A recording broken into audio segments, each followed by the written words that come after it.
Okay, so today in class, after our quiz, we started talking about statistical data and we started talking about correlations that exist, meaning whether or not the two variables that we're looking at are going to be related. So we left off by talking about the degree of correlation, and today we're going to work with some examples from your book to determine by hand, first of all, if there's a correlation and what the equation for the line of best fit would be. And then also we're going to use the calculator and do the exact same thing. So the first example, it's not directly from your book, but it's just like the first one. Shows us about Albany and Sydney, and it's the data from there. We want to make a scatter plot with Albany's temperature as the independent variable, and we got to name the type of correlation, and then describe and sketch and find the equation for the line of best fit. So here is our first data that we are trying to make, that we're trying to put on our graph. So I'm going to copy this. Just don't need to do that. And it's data for two different cities, Albany and Sydney. And technically, here's my graph right here. I don't need to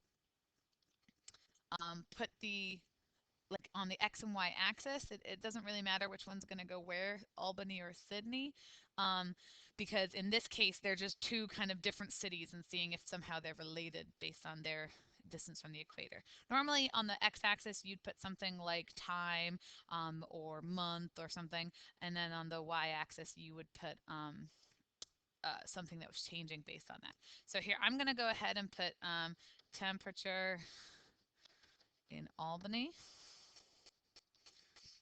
by month, and then here I'm going to put temperature in Sydney on this axis. And I'm going to go ahead and go up by, let me just look at these numbers. Looks like the biggest numbers are around 70. 1, 2, 3, 4, 7, 8, 9, 10, 11, 12, 13, 14. Okay, so I'm going to go up by fives. So this would be 10, 20, 30, 40, 50, 60, 70. And then I'm going to go up by the same amount here. So 10, 20, 30, 40, 50, 60, 70. Hopefully that's enough. We'll add more if we need to. So the first data point I'm going to do is when Albany is 31 degrees, Sydney is 65 degrees. So 31 degrees and 65 degrees looks to be right about there. Okay, 34, 66. So go ahead and graph this data. 34, 66. 41, 63. 41, just under 65, 63. 50, 58, 50 with 55, so 58 would be more like that. 60, 59, and 53.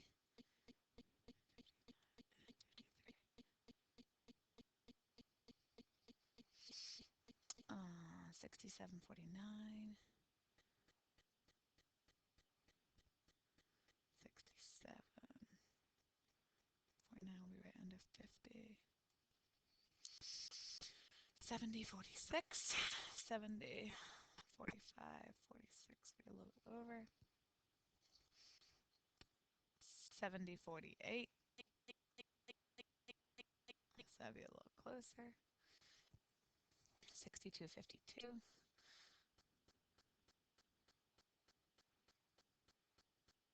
That's 50. 62. 51, 56. 55. 40, 40. 40 and 60. That's the nice numbers. 40 and 60. And 33, 63. 33 and 63. Okay, so this is everything that I have so far. So I'm just going to go ahead and group this whole thing.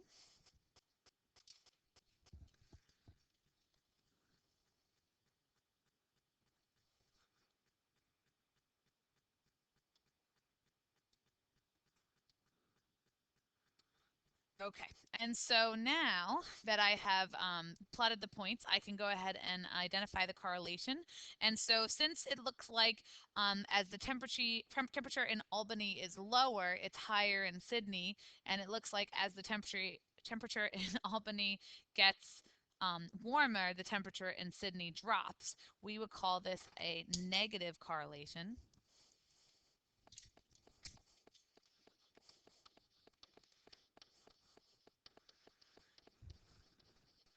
And it's negative simply because as one goes up, the other one's going down. It has nothing to do with good, bad, or anything like that. Okay, so now they want us to sketch the line of best fit. So I'm going to go ahead and I'm going to paste in my picture. And the line of best fit really doesn't have to be fancy, but it is, really just trying to go through as many points as possible. So I'm going to try and hit that first data point and then maybe the last data point. This is not scientific at all, but you basically want to try to get as many points close to the line, about the same number above it as below it. That's what the line of best fit means. So here we have the line of best fit. So now we also need to come up with an equation for this, and this is a little bit more mathematical. So basically, you should identify 2 points on the here you go, sorry. You should identify 2 points on the line. So I've identified the first one, 35.64, and another point, 85.41. These are just points that were on my line. Um, and honestly, that you're literally looking at that line and deciding, okay, which 2 points do I want on this line? They can be data points that they gave you that fall on the line very nicely, or they can be just points that are on the line that are nice points to look at. So you need to find the slope of the line that models that data. And so using those two data points, you just use that general y2 minus y1 over x2 minus x1 formula. Y2 minus y1 over x2 minus x1. And this is what they gave us for the slope of the line, negative 0.46. So we have that, which is great. And then we can use this to go ahead and find the equation for the line. And to do that, I'm going to go ahead and use the point slope formula because I have the slope formula. Because I have the slope and I have a point. So this point slope formula is y minus y1 equals m times x minus x1. It doesn't matter which one you're going to go ahead and use as y1 or x1. I'll just use the first one, x1, y1. And so I'll go ahead and I'll plug that in. So y minus my y value, which is 64, equals my slope, negative 0.46, times x minus my x value, which from that point is 35. And just something to note right here, it's great because our slope came out to be negative, which is great because we said it was a negative correlation, and that's what we would expect. So this is acceptable to leave your answer like this, but most books will go ahead and bring that 64 over to the other side. So that's what I'm going to go ahead and do. And they would also distribute that negative 0.46. So we've got negative 0.46x, negative 0.46 times negative 35. We'll go ahead and do that. Negative 0.046. Oop, not 0.0. Negative 0.46 times negative 35 is a positive 16.1. So just continuing, I've got plus 16.1, and I'm adding 64 to that as well.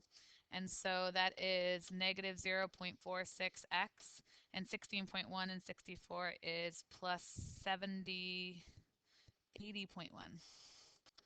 80.1.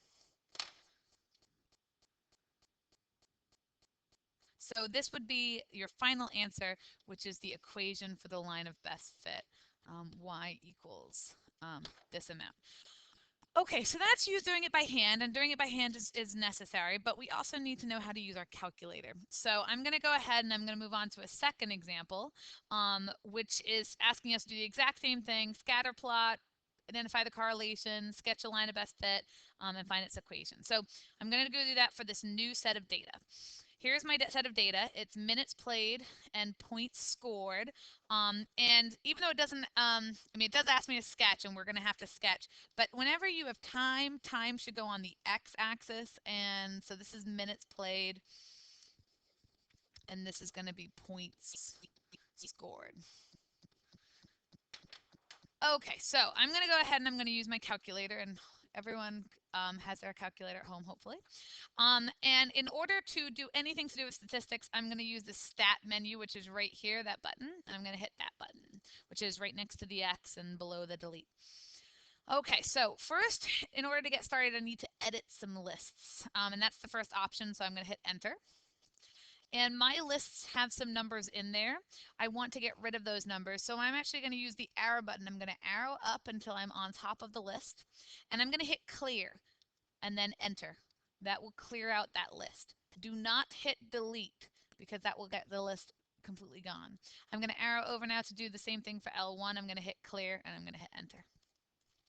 So because I'm going to put minutes played in the x-axis, those are the numbers that I'm going to type in L1, which is going to be my x-axis numbers. So I have 28, 35, 8, 20, 39, 23, 19, 27, 19,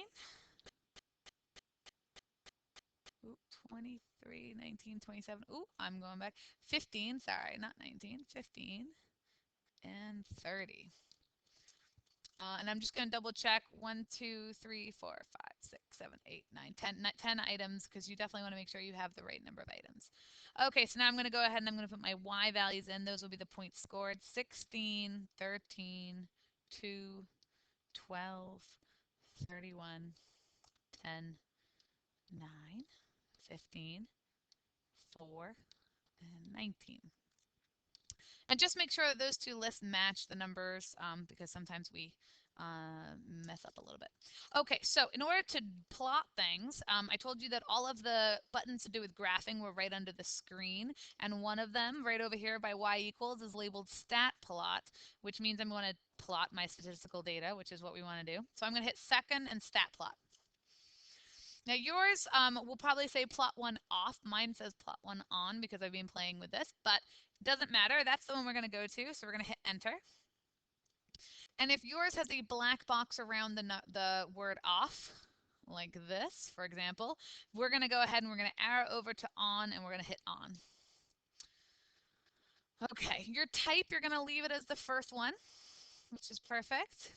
Your X list and Y list will default to L1 and L2, which should match the list that you put the data in. And the mark is just what you want it to look like. I'm going to keep this little box right there. So I'm going to hit second quit. I'm going to exit. Now, one more thing I'm going to do, I'm going to set my window so I have a nice looking window. So I'm going to hit the window button. Now, your numbers are probably all different than mine. I'm going to look at my data. My X's are my minutes played, and the smallest number I see up there is 8, and the biggest number I see up there is 39. So I'm going to go ahead from 0 to 40. And it doesn't matter how far you go at a time. It's really up to you. Maybe a scale of, 4. So there's like 10 points, 10 little sections on there. My Y-min has to do with scores. And the lowest score I see there is a 2. And the biggest score I see is a 31. So I'm going to go ahead from 0 to 32. I'm just coming up with this off the top of my head. And once again, you could go by 4s or 2s or 1s, whatever you want. I'll go by 4s. So now when I hit graph, this is what you should see. Now mine has a line on it. That line is from something else. So if you have a line on it, because we haven't done anything with the line, hit y equals, hit clear so that equation goes away, and hit graph again so we can look at it. Now looking at these points, and obviously, this is not perfect. I'm just going to kind of do some points over here. We can definitely identify the fact that because both of them are going up, this has a positive slope. This is a positive correlation. Okay, so we have a positive correlation and our data is on that graph there. And now we want a line of best fit. So let me move on to the next slide. Oh, I didn't put anything on there. Okay, so let's get the line of best fit. And rather than picking points and doing all this by hand, your calculator can do a really good job of this for you. So that's back in the stat menu. So I'm going to hit the stat button one more time. But instead of edit, I'm going to use the arrow button and go over to calc. Now, number 4 is called lin-reg. That stands for a linear regression, and you can use this whenever you think your data looks like a line, which ours kind of looks like a line. So I'm going to use number 4. And now if you just hit enter at this moment in time, which I could hit enter, it's going to tell you what your linear regression is for this data. So in this case, they say that it looks like a line, and the line's equation is y equals ax plus b, and they're telling you that a is actually 0.7746047935. Let's just approximate that right now at 0.774x. And they're telling you B, the y-intercept is negative 5.80. So that's not bad. That's a pretty good piece of, it looks like pretty good. Now we are going to later analyze, and I'll help you do your diagnostics in class. But anyway, another way to determine if this is going to be a good line, but besides diagnostics, like I said, that we'll do in class, is you can actually get it to graph right onto your equation. And so right now, if I wanted to do that, I could go ahead and I'm going to redo that stat. I'm going to hit the stat button. I'm going to go calc. Option number 4 is my lin-reg. And rather than hit enter now, I'm going to go do a trick. I'm going to hit vars, y-vars. Number 1 is function. Number 1 is y1. So mine says lin-reg ax plus b y1, and I'm going to hit enter now. Nothing will look different to you, but if you go to graph, it will graph the line that it just came up with right through your data points. And so it's a good way to see, it definitely hits 3 of those points, and the other points are pretty closely spaced to the line. And if you go down to y equals, you can see the equation of the line is written there. So that's what I want you to be able to learn how to do. If you need to pause this and write down notes, practice it, go ahead, but you definitely will need to be able to do this by yourself. Thank you.